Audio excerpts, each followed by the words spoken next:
Okay, hi, Paresh. Hi, Mark. How are you? I'm good. Yourself? Yeah, not bad. It's a long time since we've seen each other. It's That's right. we've known each other for such a long time, and it feels weird not seeing you for this long. I would say almost 25 years. That's right. That's right. Excellent, excellent. Well, in our true sort of usual fashion, what I just want to do is if you could just introduce yourself, tell us kind of who you work for and sort of what you do, and then we'll go from there. Sure. Yeah. Thank you, Mark, for inviting me to this Zooms meeting. And my name is Paresh Jotangia. I work for the Royal National Institute of Blind People at the RNIB. My current role is of a technology manager. And what we do at the RNIB is we offer a service called Technology for Life, which is a specialist services among the many services that RNIB offers. So this is one of the services. And we have a team of technology coordinators, what we call Technology for Life coordinators across the whole of the UK. And what our main role is that we offer a helpline, a technology helpline, where individuals, customers, professionals, anybody and everybody can call in into that helpline, and we do assist people with their technology needs. So the requests that we normally get through this telephone helpline would include things like, what can I do now because I've lost my sight? How can I use a mobile phone? How can I read? What technology is available for me to move around? So it could be from any simple things like reading, writing, using a mobile technology, or even viewing their television. So we get those inquiries on a day-to-day basis. We work with customers whereby who have already got some technology and they are struggling. So for example, somebody might have bought a new tablet, and it could be an iPad, could be an Android tablet, and would like to get the accessibility features turned on. We would support them on that. Somebody wants to access the RNIB reading services, we could set them up, show them how to download books onto their devices.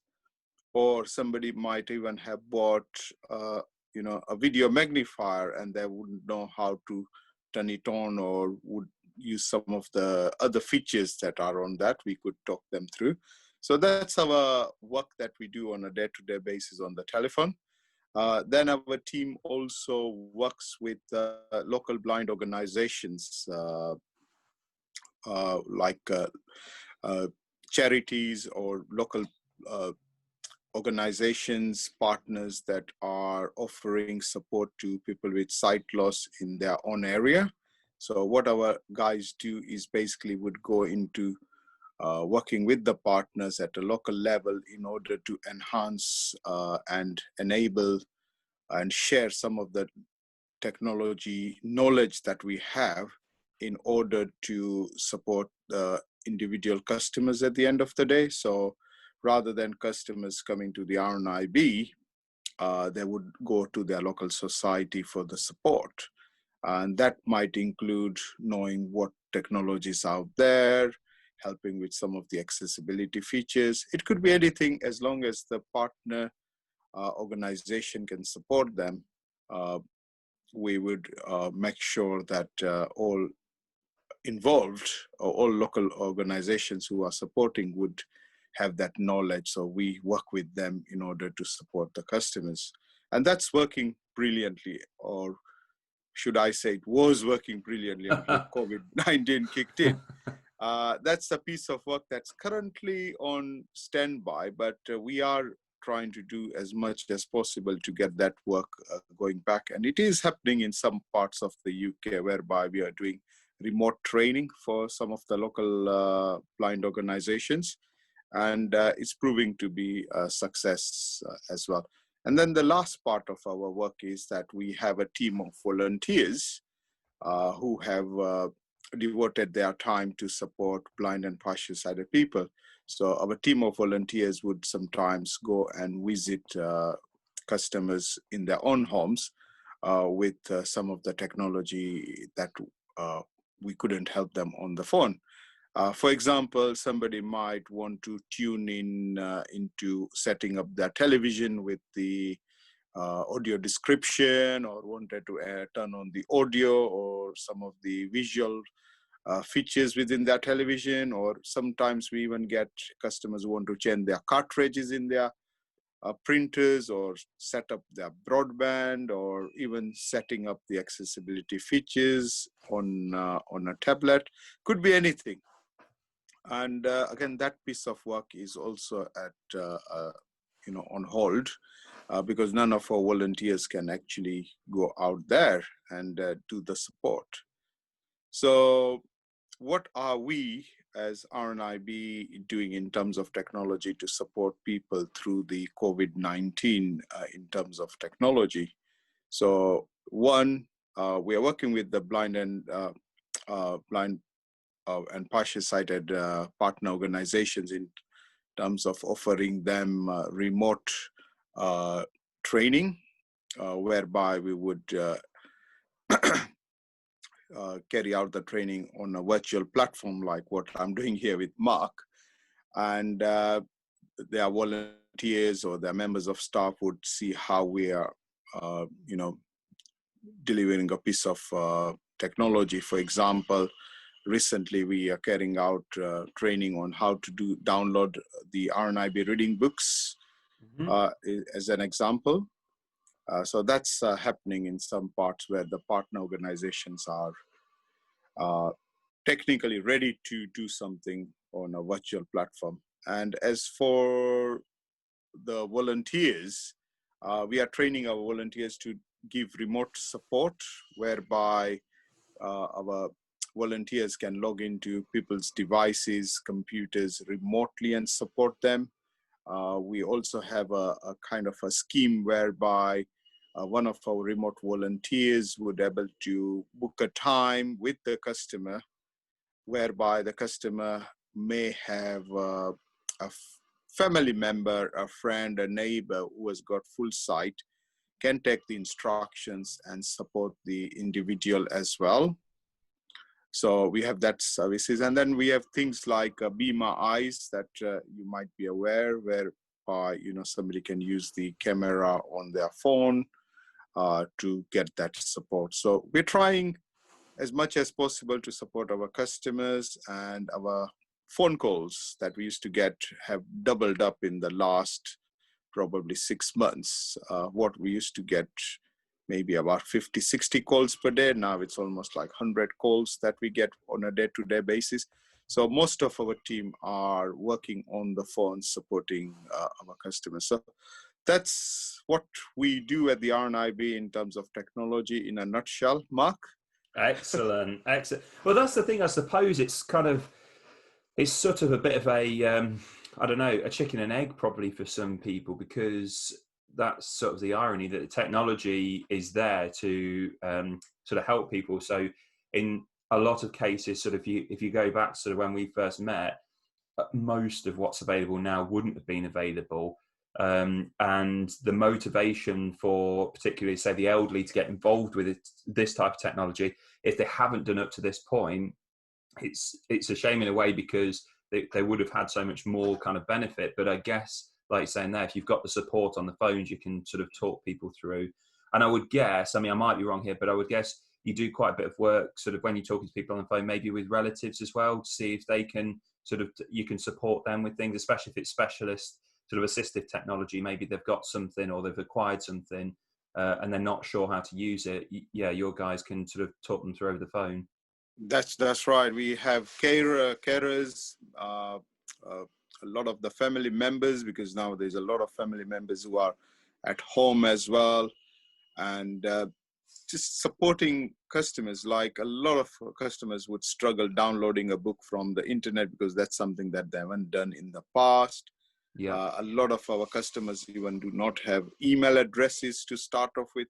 So just talking through them in bite size to get them to a point where they can independently download the books. Yeah. Again, we have options. People who that option doesn't work for downloading, we can still supply the books on USB pen drives, and they can listen to those books as well. So the old-fashioned way of listening to books is still available for those customers who cannot access books. Brilliant. And I suppose with everybody also, it's we had a chat with somebody a week or so ago about sort of baby steps. So it could be that, yeah, somebody's happily using their say their television, and then suddenly they hear about or understand that they can get audio description on the TV, and obviously then you can help them with that. So it's not a case of kind of like, if they haven't got email, they haven't got internet, they haven't got this, and you're sort of working through all of that. It's really just sort of finding out what they need, and I guess just, yeah, meeting that criteria. Absolutely. And again, it's down to what is comfortable for an individual at the end of the day, because not everybody's into technology. So what works for somebody just might want to read their local newspaper, still want to read the magazines physically. So they don't want to sit down there with a tablet or a computer. So they want to use a technology that they can still continue. That could be in a form of a video magnifier, or could be a reading scanner, for example. Or they want to maybe still read some of the hard braille Yes. as well. So it could be a braille note taker that could read something like where a book could be downloaded, or could be in a form of a USB pen drive or on an SD card, and the stick can access that book on a electronic braille device.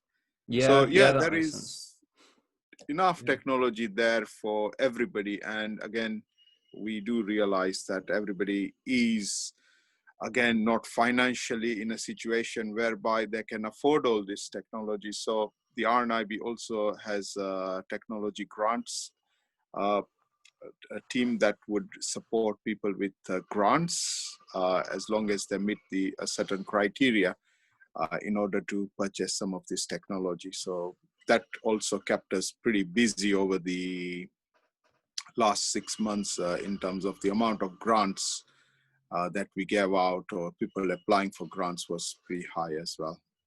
Excellent. No, that's good. And I suppose this is the thing, isn't it? Again, sort of when you go back, you don't really have to go back that far. You know, USB pens and SD cards and so on, probably 15, 20 years ago, would have seemed a stretch too far for sort of most people. But nowadays, and I suppose it's just going to keep going in that direction, more and more people are becoming familiar with this kind of technology. And I did, that was the thing, you know, things like, I'm trying to think back, obviously this is going back decades, but maybe things like microwaves and so on, they would have just been seen as so high tech and sort of difficult to use. Yeah. And obviously that's not the case. And obviously the sort of moving on to USB drives and so on, that's brilliant, because obviously you've not got all the issues of like cassette tapes where they may be stretching, or CDs where they may be fiddly to put in, and all this kind of stuff.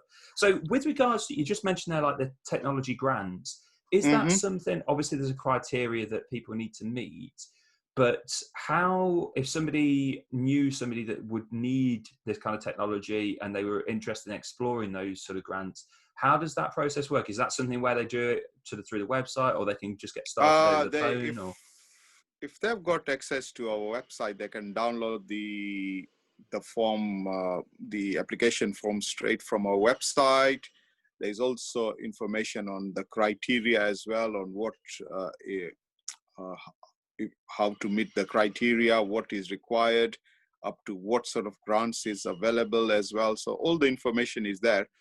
Otherwise, if you can't get onto the web to get those information, you can always call our helpline, which I can give you the number at the end of our meeting today. So at least everybody has got that access to that number, and it's quite an easy helpline number to remember as well. Excellent. And But obviously, Mark, something else that we have noticed in the past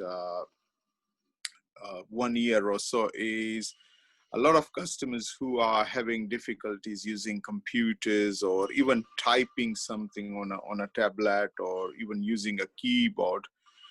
They're moving towards smart technology like smart speakers. Yep. And that has been really, really popular and has breached a lot of gap for a lot of our customers for, things like listening to news or a bit of entertainment, listening to music. And that has really made a massive, massive difference because there's millions of skills out there that people could enable their smart technology to use, including even simple things like if there are people who are totally blind and sometimes wanted to know if the lights in the house are on or off, they could control things like that. And it's just made things so easier in terms of how technology is making a change for anybody who is not into technology as well. Yeah, So, yeah, just for, absolutely. Yeah, no, I think that I was going to ask you about that because that's the whole thing, with the smart speakers and things. I always remember like it being such a big thing, when MTV used to have cribs and there was the Osbournes and they could control everything from a tablet type thing. And it yeah, was sort of like a pipe dreamy thing. And now I don't know how much, but I'm guessing the sort of Amazon dots must be like 50 quid or something. And you can just, you can do so much with that. And like you say there, true. even things like turning on lights and so on. So that's the thing. I think it's important for a lot of people to realize that although on the whole, the perception probably from people is that bleeding edge technology is so expensive. And if you're sort of in a vulnerable position or you maybe don't have the sort of finances to purchase stuff, there's maybe the sort of unwarranted perception that it's going to be too much for somebody. But that's the thing now, everything's sort of so inexpensive and you can do so much with them. I would imagine, smart speakers have really kind of, helped a lot of people. Because even like you just said there, I mean, even things like, I don't know, setting alarms in the morning or knowing what the time is, knowing what the Exactly, date is. exactly. No, I think that And kind of thing. the other thing is companionship is basically a lot of people are living in isolation. There's nobody to talk to. A smart speaker can be a good, somebody, somebody to talk to. Like you can have conversations and share few jokes or even sing along with your little smart speakers. So Yeah. there's loads and loads of things that Mark, we didn't have 25 years ago, even 10 years ago, even 5 years ago, we Yeah, didn't have this correct. kind of technology. And that's the thing, even if we did, there was sort of ways that you could sort of cobble things together a few years ago, but the learning curve now with things like all the smart speakers and so on, I mean, well, to be honest, it's almost non-existent. As long as somebody knows that all they need to do is ask a question and then, Mm-hmm. they get an answer. I suspect that's had a huge impact. And I know you're based down in London there, so I'm guessing sort of if people wanted to get their hands on this type of stuff at the moment, I would guess that Judd Street there is probably sort of closed down. But is there any plans, or do you know when that might reopen so that people can get hands on it if they're in central London? At the moment, I have absolutely no idea when the offices or the resource centers will be reopened. But the only way to get hold of this kind of technology is by getting in touch with us via the helpline. Yep. And we can talk you through, because some of this technology is, of course, available readily through you can go and buy a smart speaker from a local supermarket these days. Yep. And we have got quite a few things on our online shop as well that is available. So yeah, the best would be to reach us by phone, but do not come into any of our centers because they are not open yet. Yep. And let's keep fingers crossed that day will come soon as well, when we'll be back to the way we were in January this year. Yeah, that would be nice, wouldn't it? Wouldn't it? So, yeah, could you just tell us what's the telephone number that people need to call? Or we can put it in sort of notes, but yeah, if you can just tell us now, that'd be Yeah. great. So our telephone to get hold of us is the RNIB helpline, which is 0303 123 9999. I'll repeat again, 0303 123 9999. And that's one number you need to remember for everything in terms of reaching us at the RNIB. So whether it's a technical inquiry that you got, whether you want to check your well-being, welfare benefits, you need any information and advice, anything around eye conditions, it's all there.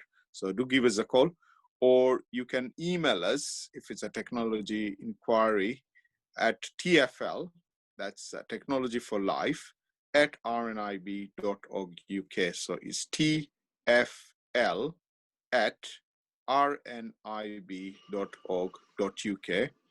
And if you want to go and find out any of this information on our website, it's www.rnib.org, that's org.uk/technology.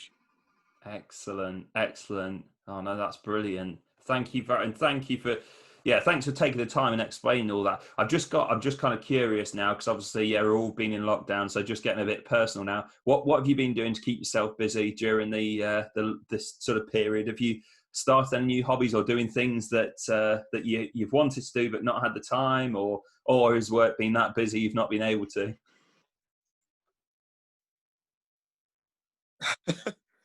I have been learning how to cook Oh, as nice. well. So I've got my hands dirty in the kitchen, and I have invaded somebody's space as well because that was my wife's kitchen, and now I am in there and I misplace some of the spices and some of the ingredients. I don't return them. So I've been learning how to cook.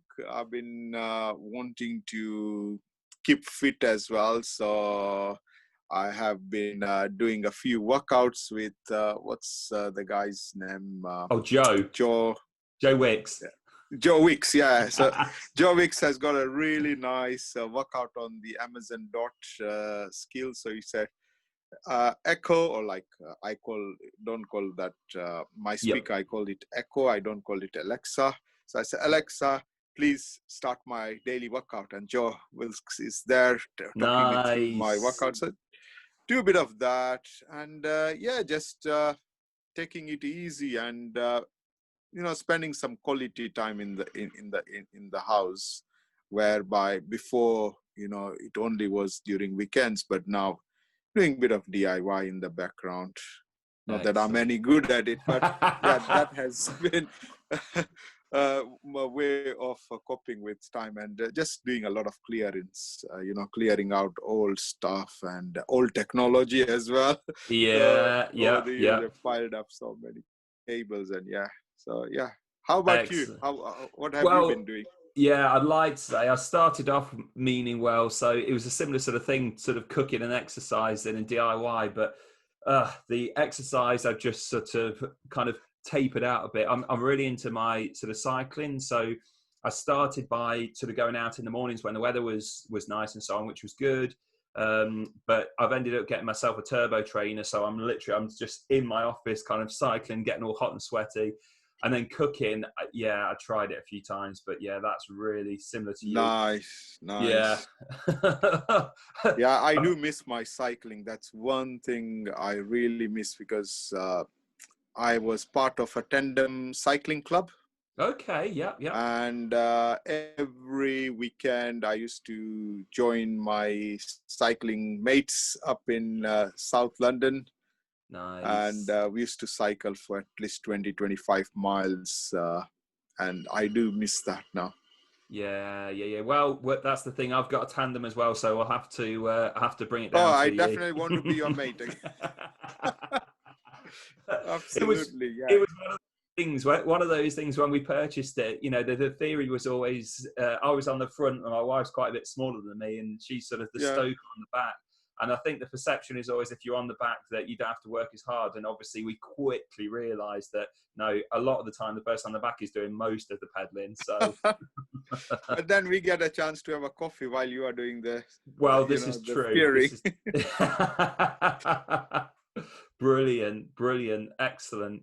Good stuff. Right. Well, thank you very much. I will let you carry on with your day, but thanks for all your sort of support and your hard work there. And that's great to hear that although sort of physical visits obviously can't happen, that the support is there sort of over the phone. And yeah, I'd kind of encourage anybody that has a relative or friend or neighbour that might benefit from this kind of stuff to give the team a call there, because like we've already talked about, there's so many things that are very, very accessible. There's no real learning curve. And even for somebody who's very old that maybe in the past has, for the want of a better word, maybe been a bit sort of stubborn with technology, things like smart speakers and so on. And like you said there about audio description for TV, if it can be set up, it's it can be a huge thing for people. And I to be honest, we've mentioned it a few times in these different interviews about sort of the emotional aspect of all this. And obviously this has really kind of compounded that. So I think what you said there about companionship with the sort of smart speakers, it's a big thing. And I don't know, actually, I don't have one, so I don't know, but could you call somebody from an Amazon, or would you have to have, say, like a Google or like a HomePod to do that? I don't know whether Amazon do that or not. You can, as long as you set it to contact your contacts. Yep. So that could be done quite easily. Excellent. It's excellent. very much possible to make calls, and people can call you as well from the speaker. Yeah. And if you got some of the other ones, which is called the Amazon shows, where you have a screen as well, you can have video calls coming through as well. Wow. Just do you know how much are those? The Amazon show, how much is that? I think the shows would be ranging around probably the 110 mark. Okay. 110. Yeah. Again, I'm not sure of the exact prices. And, a speaker could be as little as 25, 30 pounds. So excellent. Yeah, they're not expensive at all, and it can change a lot. And I would definitely recommend you to get an Amazon speaker. I will do that. Now you said that. Or a Google speaker, or an Apple Pod. So there is a lot of choice out there. And Amazon have just launched their fourth series of speakers. So I've got currently a second series, but the fourth series is out now. So better quality speaker, better connectivity as well. So yeah, go for it. Fantastic. I guess technology has always been a big thing at Christmas, but I can only imagine this year that things like that are going to be huge. For people, because let's be honest, I don't think this is going anywhere soon. It's not disappearing. Yeah. That will be the Christmas present we can all ask Santa to give us, is 3 years from COVID. Absolutely. Absolutely. The best present. We want our freedom back. I was only talking to somebody the other day and trying to figure out how it's going to work with Santa's grotto, and I'm kind of thinking and envisaging it's going to be a lot of Santas on Zoom this year. Oh yeah, digital Santas. Feel sorry for the kids, really. Sorry for the kids. Yeah. Well, this is the thing. Life. I mean, my eldest, he is now 4, and we've got sort of a newborn. But you kind of feel like, really, I mean, obviously we know they're kind of missing out, but ultimately they're never going to know anything different, sort of thing. I mean, it'll be it's going to be fascinating to know what the world's going to be like in a few years. But hey ho. They'll know at least how to wash their hands regularly. Yes. They'll know what a mask looks like. And the main thing is, next time they're in a hospital, they won't be scared, because they've seen this kind of, masks and things like that as a norm thing. It's not something, God, who's that man covering his face? That's scary. No, it will be part of their, this is normal. Yeah, this is just, I couldn't believe it the other week. I've got to tell you, Oliver had to have some blood tests, and he had some blood tests, and they drew his blood and he was fine. They showed him an iPad, he was no problem. And I had some a couple of weeks later. Oliver was fine, I passed out. And he was fine with the masks and things and so on. And I thought, oh, this is Yeah. fine. Yeah, you know, I'd have made it through. It'll be fine. But yeah, no, unfortunately, I didn't quite make it. So yeah, I think he's At better least now he equipped can than us. sing the happy birthday song. Yeah, exactly. Yeah. But yeah, there's positives that will come out of this as well. At least we live in a much more hygienic environment. People will learn how to care for another more, I think, and Yes, be there for one another, because this is something that we have learned from whatever we've been going through is we appreciate around us. We appreciate even the small little freedom that we have got. So yeah, I think we as human beings will learn and move forward with all the positives that we picked up from COVID. As long definitely. as it's not positive in COVID. Yeah. That way we definitely want a negative. But Yeah, I think we'll absolutely. come out much better as human beings. Yeah, no, I couldn't agree more. I think, yeah, it's that's the thing. I mean, it's awful for everything that people have gone through. But yeah, I believe also the same as you. I think, yeah, there's going to be a lot of positive that comes from this. So that's good. Definitely. Excellent. Well, I'll let you carry on with your day, but thank you You very much too. for your And time. thank you so much for inviting me. And till we meet next time. No worries. Speak to you soon. Cheers, Paresh. Thanks. Keep in touch. Bye. Bye. Bye. Bye.